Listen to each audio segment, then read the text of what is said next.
distinguished career of 40 years, both active duty and reserve in the United States Army. He retired as a colonel. He served in Vietnam in MACV-SOG. That's the Studies and Observations Group. If you're not sure what it is, you should Google it. And he was 26 years in the FBI. He's going to talk today about the issue of domestic terrorism with a focus on the alt-right, and he will set the context. We hope to have the slides functioning, but Mr. Rohen will commence, and we're grateful for you to be here, and please join me in welcoming Gary Rohen.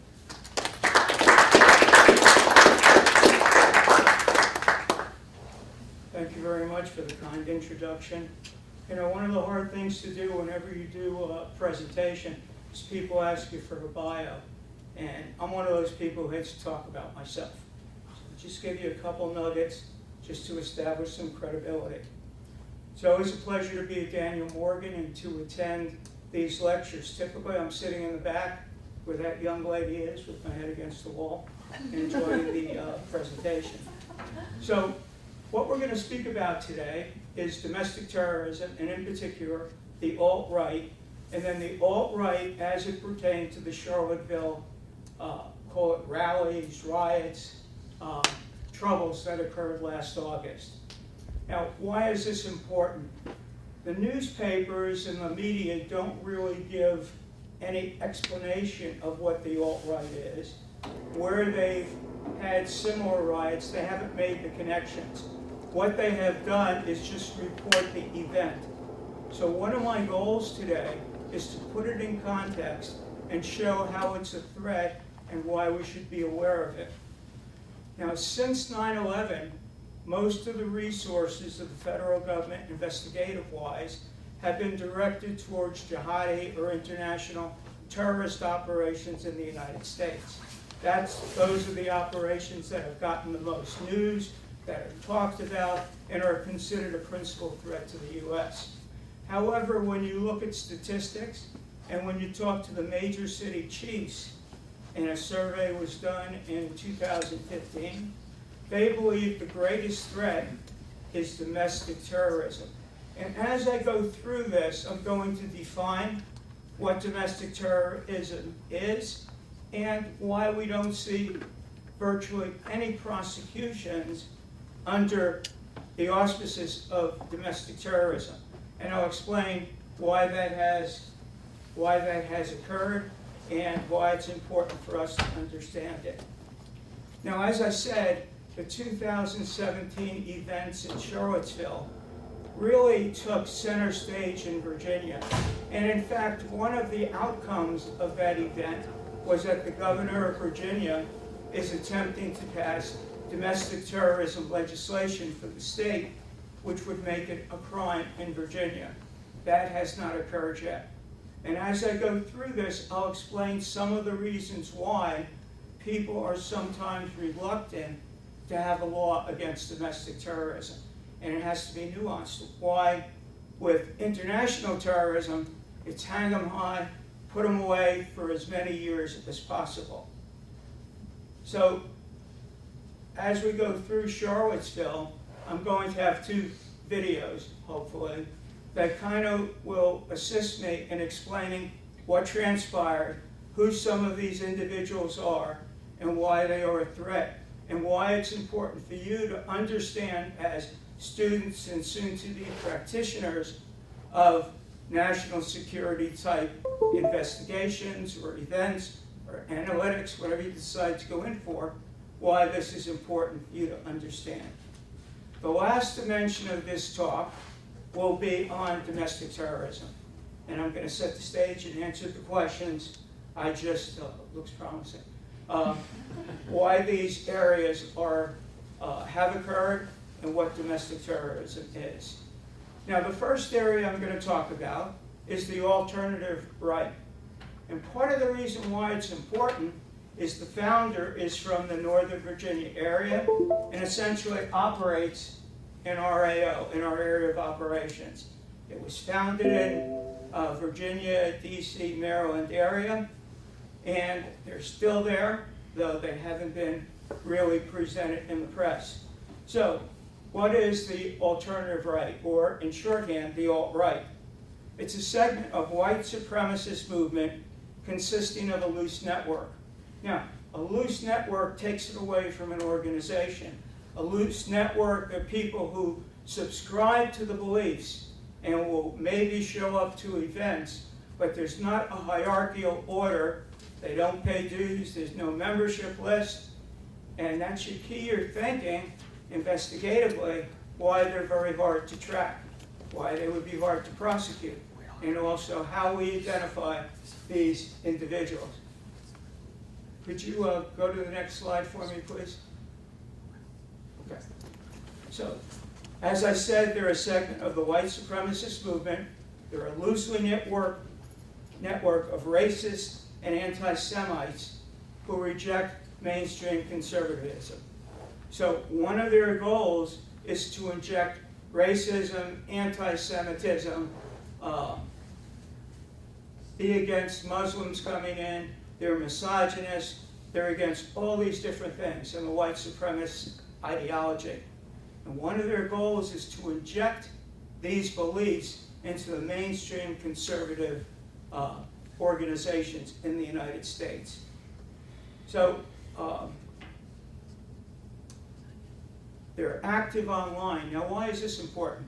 They've taken a page from the book of the IT terrorists. As I'm sure you've studied in various classes here, the IT community, the international terrorist community, uses social media and other platforms online for radicalization, for recruitment, to share information, to organize events, and so forth.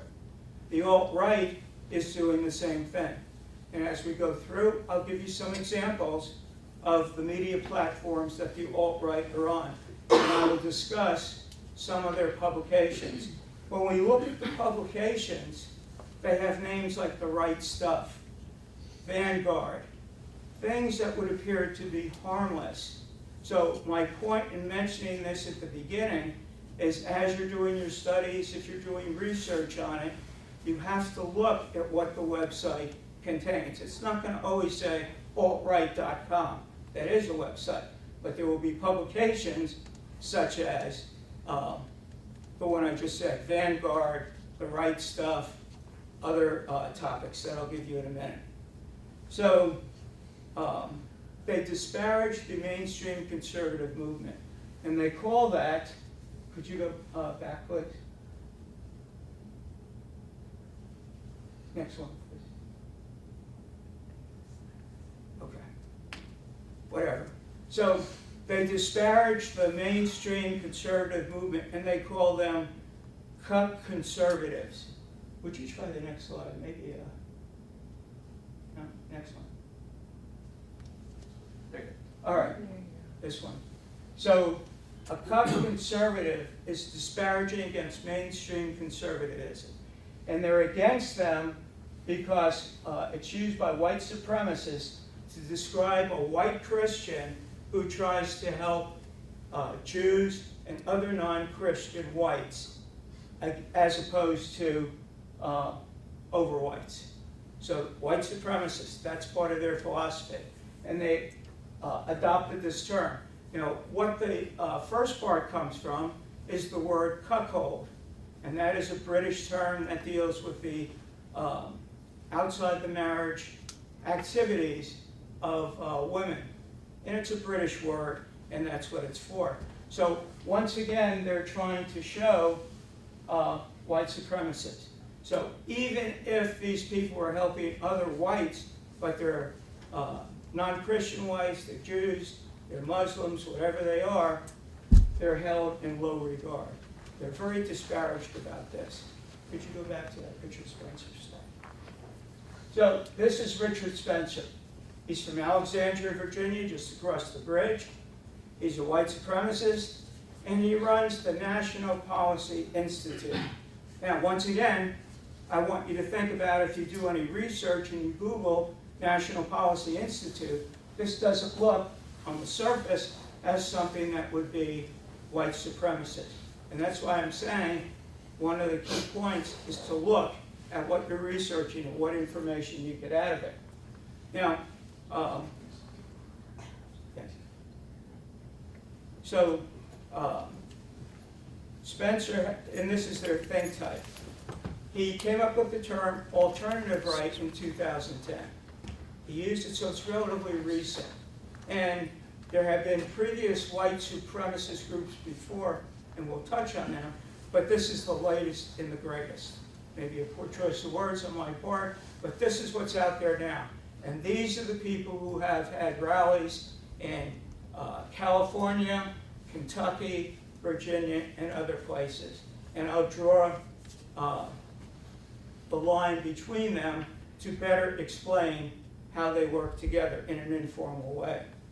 So in 2013, he shut down the publication, which was Alternative Right, and it was relaunched by two other white supremacists, and they were Cullen Liddell and Andy Nowicki, and they were former writers for the Alternative Right. Spencer went on to found another online journal called Radix, R-A-D-I-X. And all these things are online. You could look at them without fear, unlike Dabish or some of the other radical publications of Middle Eastern terrorists. And it acts as a forum for racist, anti-Semitic, and people who identify with the alt-right. And once again, alt-right is like an umbrella group, and it's for people who support or subscribe to their views of anti-Semitism and alt-right. Mind if I take some water? So, as they go through it, the alt-right also shares the name New Right and Dissident Right. And you could Google those terms as well. And they will all come back with the definition of the alternative right. So that's how it originated. I'm having a hard time today. Now, let's talk about the ideology. So we talked about Richard Spencer, alt-right, alternative right definition. Now, we'll talk about their ideology, and then I'll come back to this. I have no idea how these got out of order, and I apologize to you. So the ideology, like I said, is the white identity is at the center. They're radical traditionalists, the first part of the group, that's part of the alt-right. And those are people who want to preserve what they claim are traditional Christian values, but from an inequality, white supremacist perspective. They have white nationalists. Those are people who want to preserve the white majority in the United States. They believe that the whites are losing their majority status, and they call it a white genocide. So they're very white supremacist, white nationalistic. They favor propaganda on immigration and black crime is indicative of the ethnic cleansing of whites. So once again, they're trying to make their case for this white supremacist view. But they are, so it's an umbrella group, and they're blatantly anti-Semitic.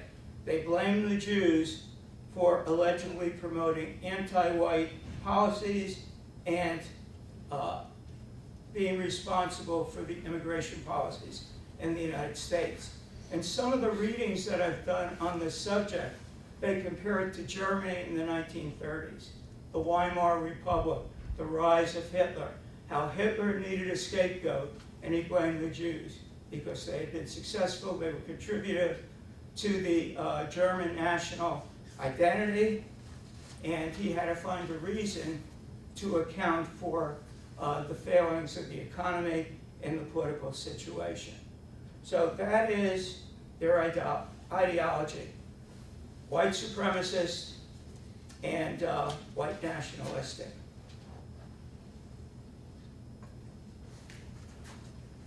So they run online, and some of the parts online that you should be aware of is Radix and White Summit publications, and those are all run by Richard Spencer. So if you're in a situation, you're researching what's going on, those are some of the places to look for more information. If you Google alt-right, you won't come up with all of this information without searching through some of the sources. Another good source of information, should you be interested, is the ADL and the Southern Leadership Poverty Center, SLPC. I'm just used to the abbreviation for it.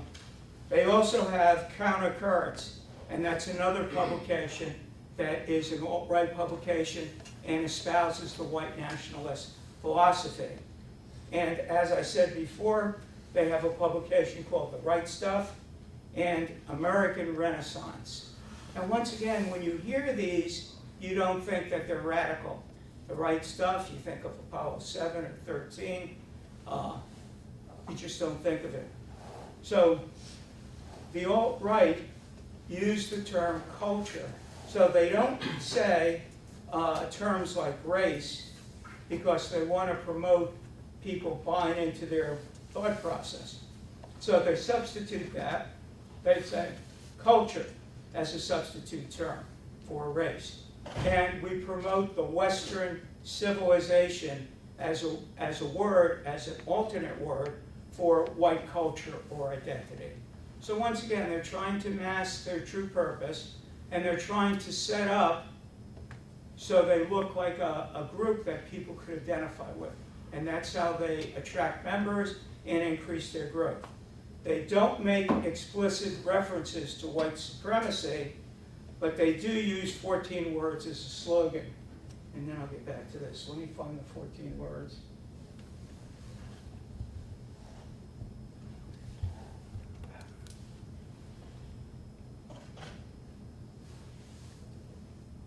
Okay, 14 words. They were written by a man by the name of David Lane. And he was a former leader of a very violent white supremacist group called the Order. Extremely violent, bank robberies, murders for hire, all of those types of crime. He was found guilty, and he was sentenced to 190 years in prison, where he died. And his 14 words are emblematic of this alt-right and what they do. We must secure the existence of our people and a future for white children. These are the watchwords. These are the 14 words that the alt-right and the white supremacist group use as their centerpiece. Not very literate, but it gets the point of their white supremacist ideology. But the Order, I remember from when I was in the Bureau, extremely violent, and we conducted numerous raids against them. And they were all done in full tactical gear, because these people were well armed, they were fortified, and they had a lot of military training. Now, interestingly enough, as we talk about this, the number of people who subscribe to these white supremacist groups is growing. And I didn't bring the exact numbers because that's not my point. My point is their philosophy is attracting more and more people.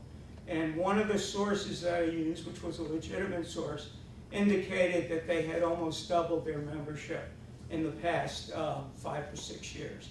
And that is something that we need to consider with what goes on. Okay, so now we want to talk about the alt-light, and that's also known as the new right as opposed to the others. It was created by the alt-right to differentiate from the right, that's a lot of rights in one sentence, were activists who refused to publicly embrace the white supremacist ideology.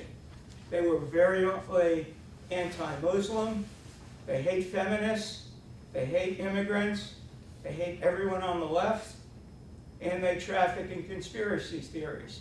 So since we're in Washington, D.C., one of their conspiracy theories was that Hillary Clinton had a child trafficking ring at a pizza in Northwest. And some of you might remember, it's maybe 2 years ago, and one of their followers, and he was a follower, he just liked their philosophy from online, and he went to the pizza place, and the sex trafficking ring was supposed to be in the basement. The pizza place didn't have a basement. He fired some shots into the ceiling. He held hostages, and he was finally talked out by Metro PD. But that's an example of one of the theories that this group espouses. And if you think about traffic conspiracy theories, now one of their groups is called the Proud Boys. Once again, the names are not analogous to an alt-right, or white supremacist ideology, but they are dangerous with their conspiracy theories. So as this was going on, one of the people, the owner of the pizza place, some of his employees, his family, they were all threatened by these people. People who believed that Hillary Clinton had supported a child sex ring in the basement of this pizza. And this young man, as I said, went there, and he was going to free the slaves, free the kids. So it didn't happen. So I would like to move on, because we lost a little bit of time, and talk about Charlottesville. Charlottesville is a term by itself that requires explanations to why it was there, what happened, and what they were trying to accomplish. So the issue, and then I'll explain some of the politics, was that the city council, city manager in Charlottesville wanted to remove the statue of Robert E. Lee and General Stonewall Jackson from parks because they felt it showed no respect for diversity. It was a symbol of the racist past, and therefore they should be removed. And as you know, there was a movement all over the country to get rid of so-called racist statues. Now, the other side of the coin looked at it as a symbol of the Southern heritage. The racism part, no one really looked at it like that, and I'm referring to the reference material. The parks were donated by members of the community, and they were restored with donations of the community. The city manager and the mayor decided that Charlottesville needed to be a progressive community, and therefore they wanted to do away with anything that smacked of racism, they wanted diversity, and they were very anti-Trump. So they wanted to make that the activist city, as they try to phrase it. So the election of President Trump motivated the progressives in Charlottesville, and they were encouraged by liberal activism and declared Charlottesville the capital of the resistance to oppressive policies and systematic inequality. Now, what does that do? That fired up the groups we're talking about. They didn't want to see the statues removed. They felt it was a symbol of the South, of their heritage. So they opposed it. And I had another picture of an individual by the name of Jason Kessler. And he was a Charlottesville resident. And he was an alt-right and white supremacist. And you could be a member of both groups quite easily. And he claims that a white genocide is underway in the United States. And that goes with the white supremacist theory that I spoke about a few minutes ago. He's the president of Unity and Security for America and is a contributor to the publication VD Dare. So he previously wrote for the Daily Caller until he was revealed to be a white nationalist.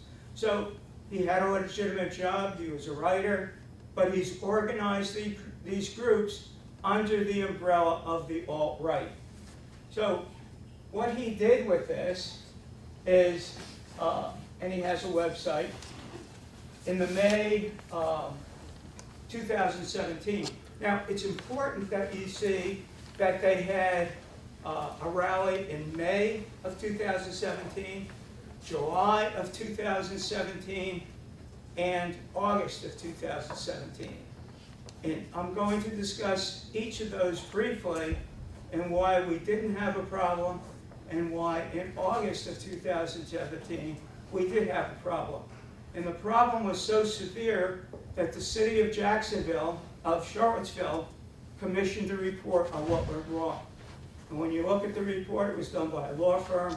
It's 220 pages long, and it finds fault with the police, the city, the state police, command and control, and so forth. That's not what I'm going to speak about. So he got a permit, and he's a Holocaust denier as well. So at June's Free Speech Rally in America, he talked about we would have been better off if the South had won the Civil War, and he advanced conspiracy theories about Hollywood and the Jews control the media, and they promote filthy propaganda. And he was one of the organizers of the 2017 rally in Charlottesville. Along the way, he links up with Richard Spencer, who I showed you before. So the two of them are now behind these rallies that occur.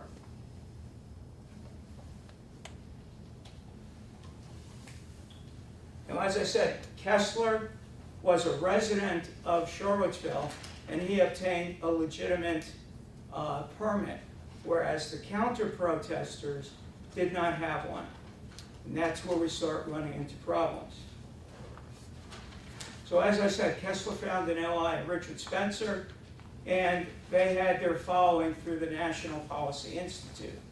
So in May 13 and 14, they had a similar rally, same subject in Charlottesville, and the white nationalists carried torches at night. There were 100 people carrying flags and chanting Nazi slogans such as "blood and soil," "Jews will not replace us." Now, this started to set up some of the problems for Charlottesville, because there was an ordinance that you couldn't walk through the street with lighted torches or lit torches. You couldn't have rallies at night, and none of those were followed up on by police or other law enforcement. So they got braver and braver, and they had another rally. So they had a rally on the 13th, they had a rally on the 14th. On the evening of the 14th, they started to get some counter-protesters.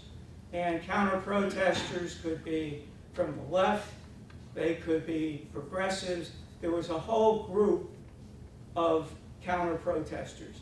People who didn't like what they were saying, citizens, students, you name it, they were out there. So that was the first time they started to have a problem. And I bring these up because part of this was the success of the alt-right and the lack of planning by law enforcement. And I hit some of the issues: command and control, coordination, sharing of information, having sufficient resources. They also didn't talk to the other communities that had been able to prevent riots from occurring. They didn't borrow any of the tactics and techniques. And as I said, there are at least 4 or 5 other rallies that were controlled and were reasonable, and obviously they had good techniques. Now, one of the reasons why Charlottesville needed the additional help, Charlottesville PD is 127 sworn officers. It has a population of 40,000. It is also a university town. So clearly it's not equipped, it's not trained, and it has insufficient resources to deal with any major events.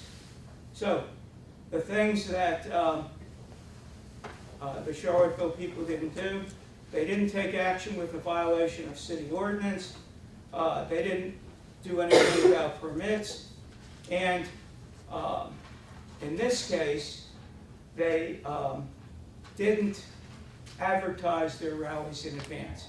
So when you advertise a rally, you get pro and con, particularly how these groups are set up. So on July 8th of 2017, they had the 3rd rally. And this was a KKK group from North Carolina, also white supremacists, anti-black, anti-Jew, anti-Muslim, anti-feminist, applied for a permit on July 8th. Their purpose was to protest the political removal of Civil War statutes. So this business about removing statues is the catalyst for a majority of these demonstrations. It was a reason for people on the alt-right to rally. It was a reason for the counter-protesters to come out. And it was a reason for the politicians to try to stake a claim that they were progressive, that they were against racism, and they wanted their communities to be diverse. So the city began to prepare for the event.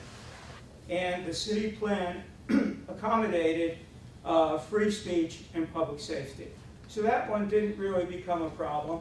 It wasn't promoted, and they didn't have a lot of counter demonstrations. They had a few, there's some fist fights. They carried their signs, and those should be banned too, because the poles that you staple it to are weapons as well. Now, when we talk about August 11th and 12th, I'm going to show you a video first of the event. And what I want you to watch for is who's in uniform, meaning one of the groups is in white polos and khaki pants. Other people are Gothic, they're all in black. And think about that with some of the people we had during the inauguration. Same crew, different location, the World Trade Organization, MOVE, and so forth. I want you to also see the weapons that are being carried. Here we have a very explosive situation where people from both sides are coming together, and one group is heavily armed, they have body armor on, they have helmets, they have shields, and the other people are just out there. Maybe they expected a problem, maybe not, but nothing was done about it. They also had, other groups had baseball bats, tire irons, they had tear gas canisters. So this is not analogous to a peaceful demonstration. These are people looking to cause a problem, get publicity, and make their point using violence. Okay. So these are pictures, White Lives Matter, and that's another example of someone showing that this was to demonstrate that they were against slavery. So let me tell you about the rally on August 11th while he's doing that. So Jason Kessler, I showed you his picture before, obtained a permit to convene a rally at the Lee statue. He wanted to bring together a wide range of right-wing and white nationalist groups. They had a permit. The event was called Unite the Right. And it was expected to be larger and more of a threat to public safety than the July 7th and 8th. So it was advertised online, counter-protesters knew about it, and they began mobilizing for the event. Had they mobilized for the event, they recruited a range of left-wing groups. Keep in mind, the alt-right is vehemently opposed to the left, and the left is vehemently opposed to the white. So they started gathering all these white groups together, these counter-protesters, the left-wing groups, and they came to Charlotte in busloads to confront the racist ideology of Unite the Right. So what happened? And then the other video clip, which I hope I could show you, is how a car driven by James Alex Fields, a white nationalist, drove his car down a street that was not secured by the police, killed a paralegal, a lady by the name of Hire, and injured 19 other people. And now he's on trial for second-degree murder and hate crimes and some other things. So I want you to hold the thought about James Alex Fields when we talk about domestic terrorism in a little while. So I'm saying that he was being charged with hate crimes. The question you should ask later on is, are his actions domestic terrorism or are they hate crimes? And I'll explain why the prosecution does what it does in a little bit. So let's keep going because I would like to get to the DT in a minute. So I've looked, what's that? Yeah, please. So we'll keep talking about this. I've tried to set the stage. They've had these Unite the Right rallies in Portland, Oregon, Pikesville, Kentucky, Berkeley, California. Each one has led to an event, an incident has happened, with police resources being called, people getting hurt. And as I said, what I wanted to get out of it is, when the Unite the Right rally was there and they had it, they came loaded for bear. They were looking for a confrontation. And I've described how they try to identify themselves. The right wing wearing white polos and khakis, very evident in the video, whereas the other side were dressed as Gothic, with the black helmets, black shirts, black masks, and so forth. It's like one of the old cowboy movies. White hats versus black hats involved in this. Okay, so I've told you what James Alex Fields did. 1 dead and 19 injured. And what I wanted you to get out of it was, why wasn't he charged with a domestic terrorism violation? And I hope you'll be able to answer the question as I go through this. And why the Department of Justice chose to charge him as a hate crime. So think about it, and I don't expect an answer, and we'll go through it. So in our last 15 minutes, I'd like to talk about domestic terrorism. And as I told you in the beginning, 2014 survey of major cities chiefs feels that DT is more of a threat to them as law enforcement than IT. The people who get the big headlines, San Bernardino, the Pulse nightclub, all of those are big headlines. But I dare say you have not seen any news reporting on DT, unless it's in a specific community, and in that community they report it. Now, what is DT? So DT are ideological driven crimes in the United States. They lack foreign direction or influence, whether tactical or philosophical. Now, when you look at it, some of the domestic terrorism groups that we have, so the skinheads did not originate in the United States, they originated in the UK. Animal extremism originated overseas. The Nazi Party originated overseas, but their activities are in the United States. And therefore, because they're Americans on Americans following a philosophy, they're considered domestic terrorism. So what groups are considered domestic terrorism organizations? If I asked you and gave you an assignment and said, okay, you have 10 minutes, I want you to research and come back to me with a list of domestic terrorism organizations in the United States, how many think you could do it? Okay, that's a good answer. 0.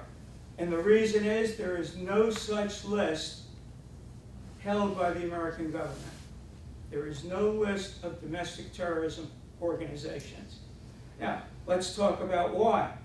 So they call them threats. So if we talked about animal extremism, which we're not, and we talked about it, they would say that it is a domestic terror threat because they would commit acts and crimes against property or people in the United States.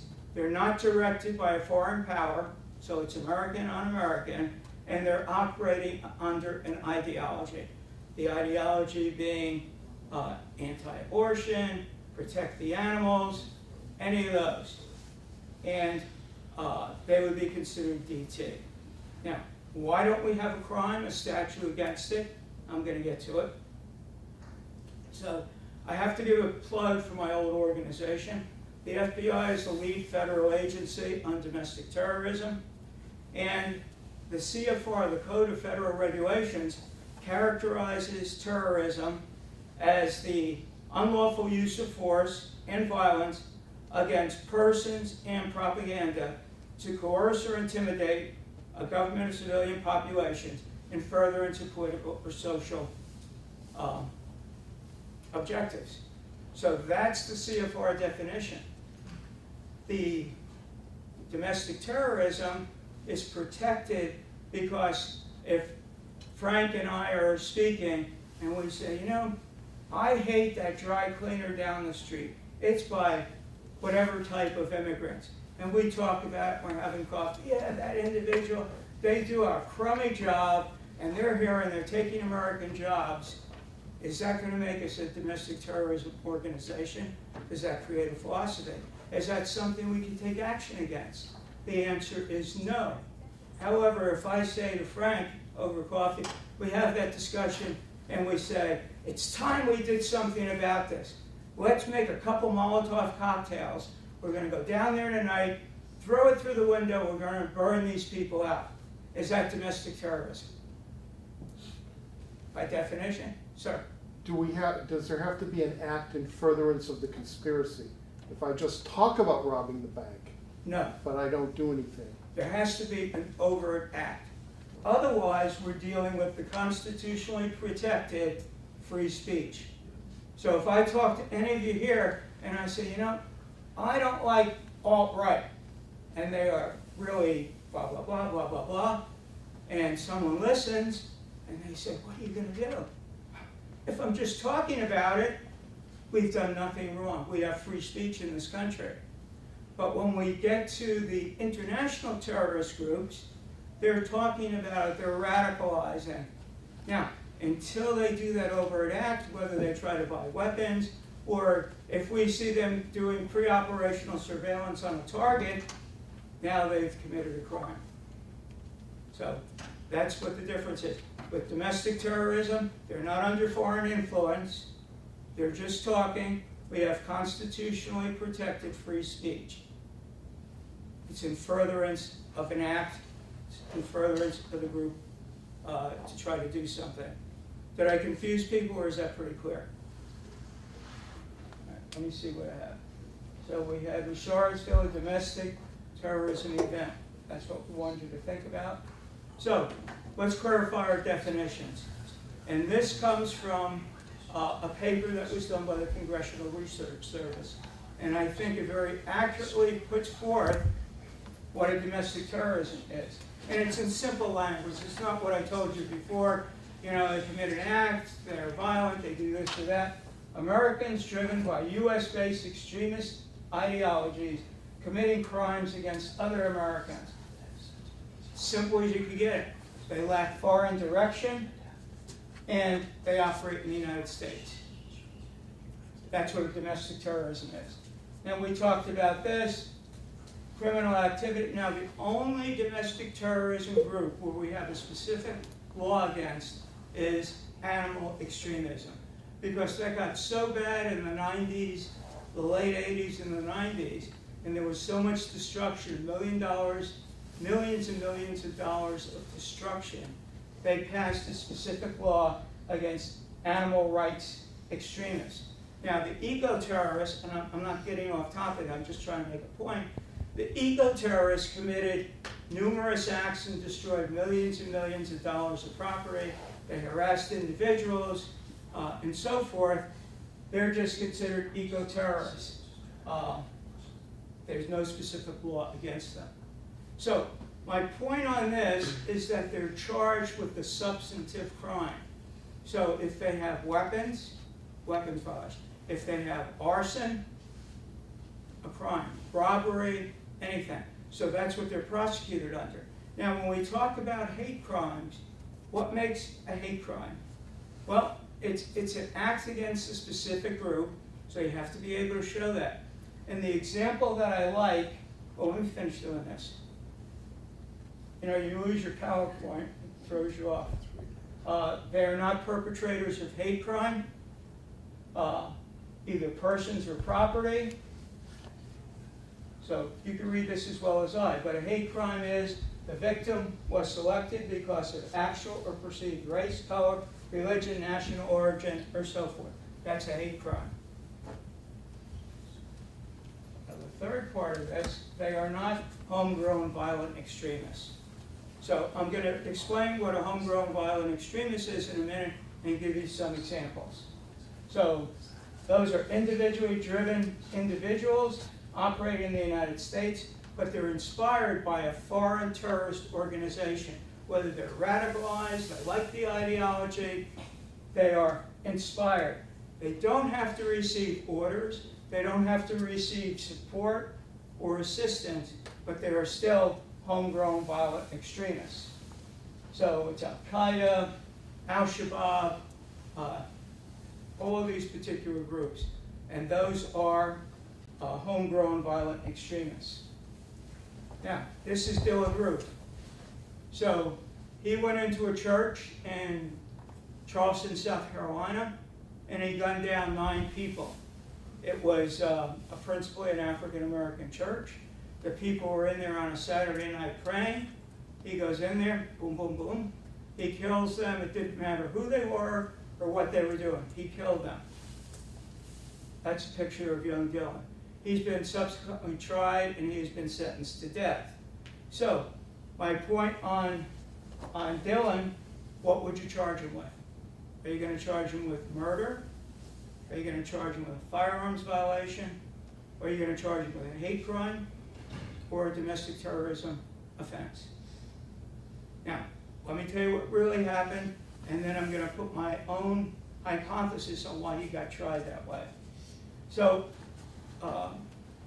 he was tried on murder and firearms violations.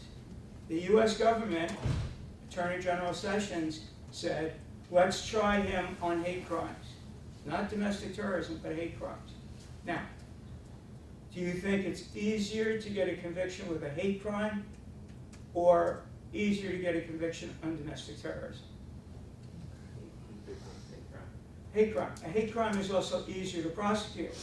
But the real underlying issue is there is no Title 18 code for domestic terrorism. So if I'm out on the street and I see someone committing what I believe to be a domestic terrorist act, one of these individuals, I cannot arrest them and charge them with domestic terrorism. However, if they're carrying a gun or this lady assaults you, I could arrest her for assault or for a hate crime. So prosecutors have more flexibility, and the goal is to convict the individual, so they go for the easiest charges that they know a jury would convict on. They don't require detailed explanations. You don't have to have the fancy charts. So when we used to do RICO violations, we had to have a chart that showed the organization, the hierarchy, and so forth. This is simple. He killed people. He's a member of an organization. He went after them because he didn't like them, because they were black, LGBT, any of those individuals, so it's easier to make a case. Now, years ago, when I first started, I worked in Middlesex County, New Jersey, where the prosecutor is the chief investigative officer as a detective. So we had Joanne Chesmar, and I was extremely young. I was just back from Vietnam, and I ended up as the duty detective that night. And guess what happens? Joanne Chesmar is stopped on the New Jersey Turnpike by troopers, and she decided she was not going to be taken into custody, and she killed one and wounded one. And then she became a fugitive. Now, her ideology, Black Liberation Army, is the definition I gave you. They committed bank robbery, they robbed armored cars, they killed the police. For those of you who are students here, why do you kill the police? You kill the police because you want to demonstrate that the government cannot protect you. And therefore, you are using the ideology to change, to intimidate the government, or coerce the civil population for political or social objectives. They want to change, and they decided to do it by violence. Now, Joanne Chesmar did this in 1973. She was tried and convicted of murder, and once again, there was no domestic terrorism statute, so we charged her with murder, first degree, and so forth. She went to jail, she escaped, and now she's in Cuba. So just as an aside, one of the questions that I've always had, as did the New Jersey State Police, when we reestablished relations with Cuba, why didn't we make getting some of our fugitives back a condition of that? So she's living the life of Riley in Cuba. She has money, she has a nice house, she has freedom, and she's out there. So that's one of the problems when you have to use state charges as opposed to federal. So one of the ways she was allowed to escape is they put her in a women's reformatory in Clinton, New Jersey. And that was because they wanted to be able for her family to visit. So needless to say, and the trooper and I wrote a paper saying they were going to break her out. And sure enough, 3 months later, when I was in the FBI Academy, they broke her out. So, but I make that point about DT, lack of the law, the ambiguity in it, why prosecutors will use hate crime versus domestic terrorism type charges, and they're just going for the conviction, and we need some help with that. So, I told you about the international part, and I'm almost out of time, and I always believe in trying to finish on time. Hate crime, we talked about Dylan Roof. Now, we had homegrown violent extremists. So, how many of you would agree that San Bernardino, California, what happened there was an example of a homegrown violent extremist? People agree? Does it meet the parameters of it? Were they influenced by a foreign organization? Did they subscribe to the philosophy? Were they radicalized? Would you agree that's an example of homegrown violent extremists?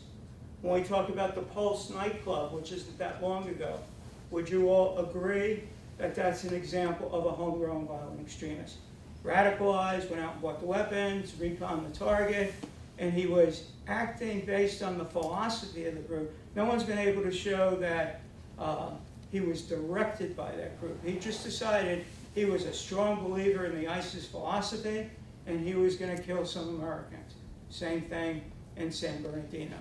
They just got radicalized and went out and did it. So I think those are very clear examples of a homegrown violent extremist. So the last point I want to make with you, I have 2 points. So now the FBI and the US government, DHS, refers to domestic terrorism as domestic terrorism threats.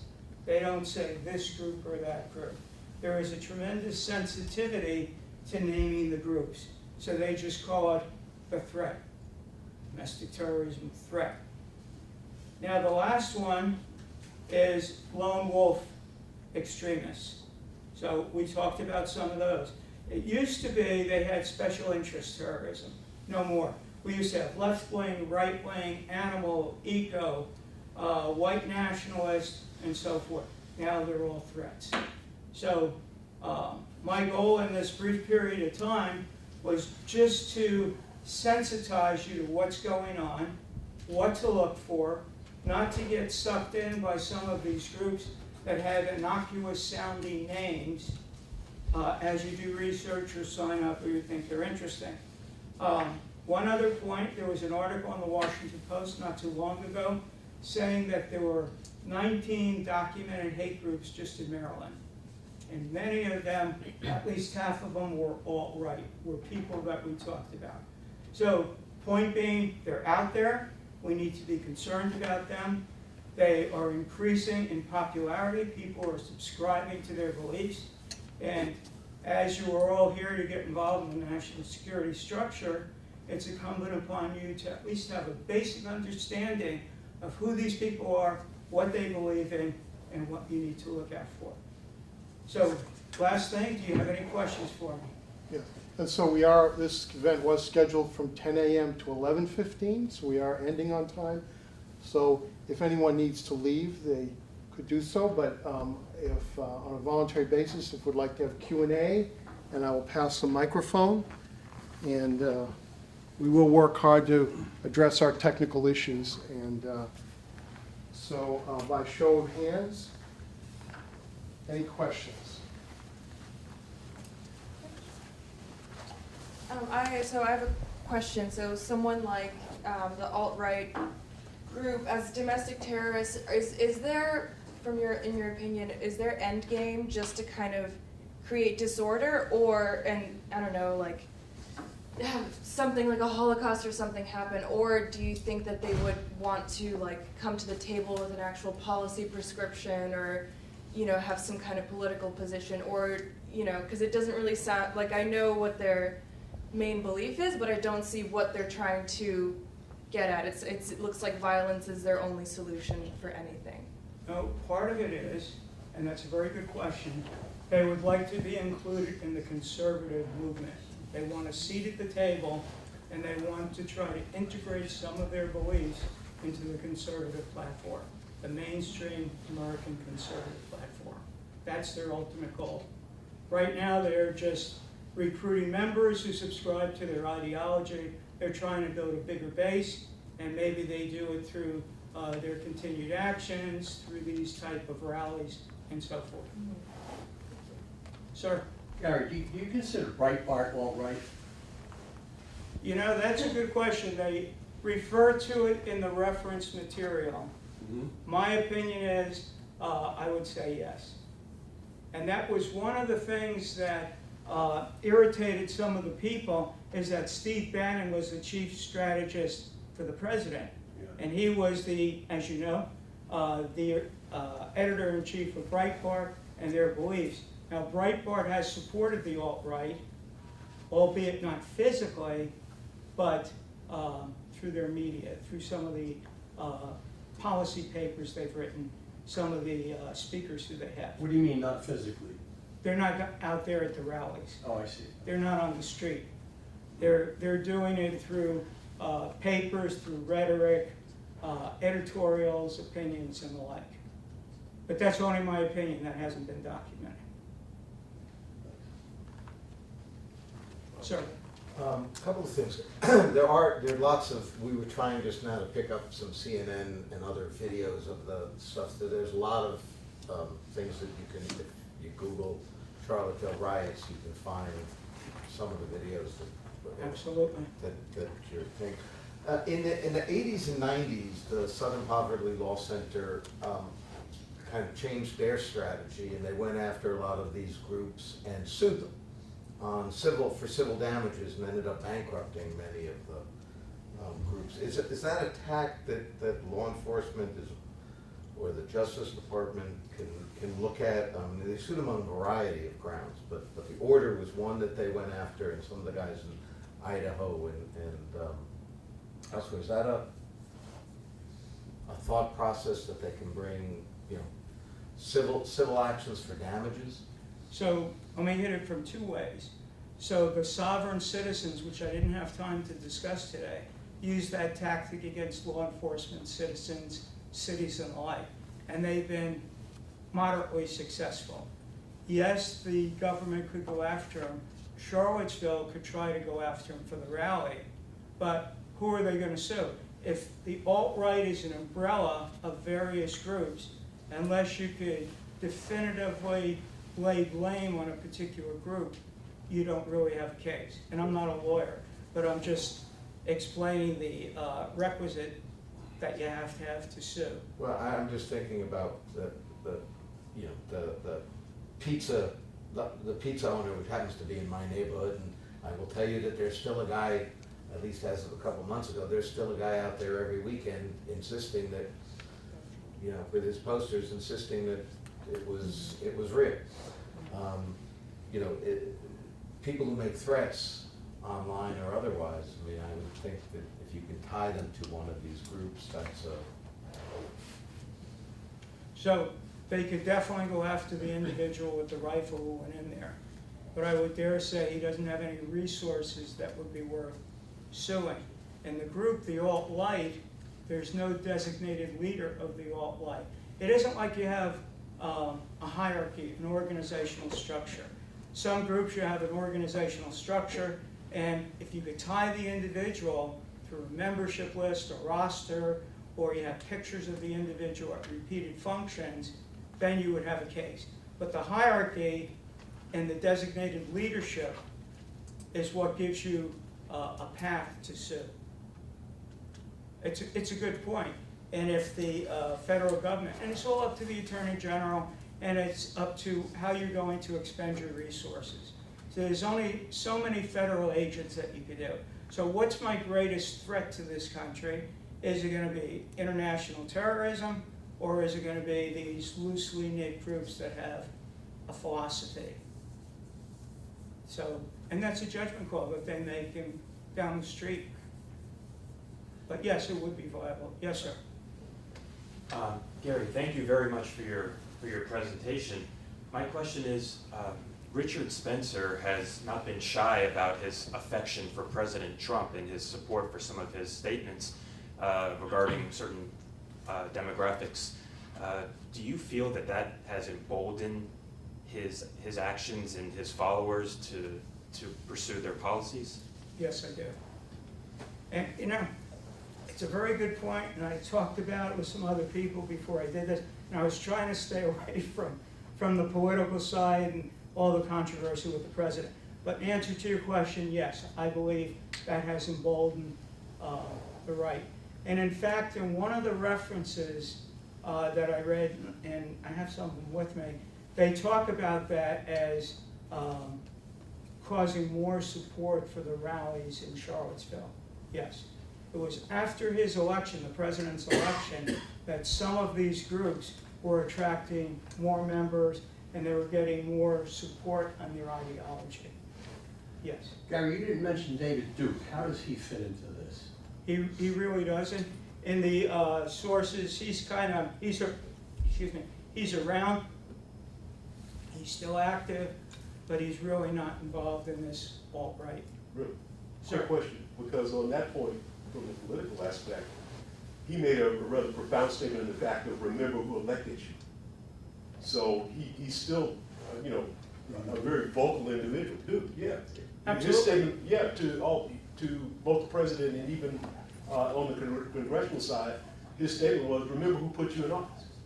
Yes, but in reference, and you're right, and I had that also, but I try to limit this just to the alt-right, and David Duke was involved in the campaign, and he was an antagonist, and he got a lot of people going. But in this particular instance that we were talking about, he's important, but he really didn't fit in here. I think we have a question over here. Yes, Colonel, thank you so much for being here for a very enlightening discussion. I've certainly learned something. My question has to do with the law enforcement perspective and treatment of these groups. And, I remember going back to the late 60s and early 70s when we had people like the Weather Underground and the Symbionese Liberation Army and folks like that who were engaging, now they were tended to be more on the left rather than on the right, but I think you could argue that they were domestic terrorist groups. How would you describe the changing attitudes or changing perception on the part of FBI and other law enforcement agencies towards all of these groups? You talked about assessing them as threats. What was the mood like when you first entered the FBI, which would have been Vietnam era? It was 1979. Okay, so you remember all of the turbulence that happened in the late 60s and early 70s with these groups. What do you think has changed most in terms of the law enforcement and FBI response? So you have to be able to predicate a crime to be able to open an investigation on a group because of the Constitution. On a terrorist individual or group, you don't really, it's pretty clear that they're a threat to U.S. security, they committed a crime, or another actionable topic. So in the 70s and 80s, with the BLA, and you had the armored car robbery in Nyack, New York, which was part of the Weather Underground and so forth. Those were very leftist individuals. And I believe, and I haven't researched it, that the left has made significant progress with some of the individuals who we've had in office. They've accomplished a lot of their goals. So it wasn't as necessary in their mind to be as violent to conduct some of the operations. In the 60s and 70s, from my readings, they followed what was called the Mini Manual of the Urban Guerrilla by Carlos Marighella. And Carlos was an urban guerrilla in Brazil. He wrote this manual, and that was the pocket guide that many of these people followed. We had the FALN, so they accomplished some of their goals in Puerto Rico. Symbionese Liberation Army, they were so far in left field, but they kidnapped Patty Hearst. That's what put them on the map. So they were very violent. They robbed banks for money. And so I think this will be time, we'll have time for our last question. We always try to dedicate 15 minutes, and so we have Graham Morrow. He's a graduate student with us, a graduate of the Citadel. Thank you for coming out here today, sir. What about the role of social media websites like 4chan and Reddit in the amplification of alt-right ideologies? So that was one of the websites, and once again, I left out some of the topics I wanted to cover, but they are very much involved in the alt-right. They serve as a social media platform, and all of these platforms, and I have a list of them, subscribe to the rhetoric that put it out there. And in one of the times I was here, I talked about that with the international terrorist community, how they use the social media to radicalize people, to put out their philosophy, to get adherents, how they kind of flavor the news. I'm not going to call it fake news, but they slant it in the direction that they want. So those, and there's a number of those sites, there's blogs, there's social media, they have been very effective in the recruiting. And keep in mind, this isn't a group, these groups, you don't pay dues, you don't sign a membership application, you just subscribe to their philosophy.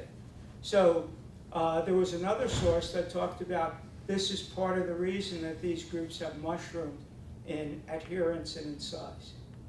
So, but there's a number of blogs and a number of websites. If you want them, I can give them to you. Thank you. So, and I think we'd like to thank you, but, and you might be teaching a course here as well? I hope so. You prepared something on, I guess, domestic terrorism. No, it's on combating terrorism in the 21st century. Ah. So it covers both domestic and international, talks about homeland security, terrorist financing, and topics of interest, WMD, and the like. Well, please join me in thanking Gary Rohen. For those of you that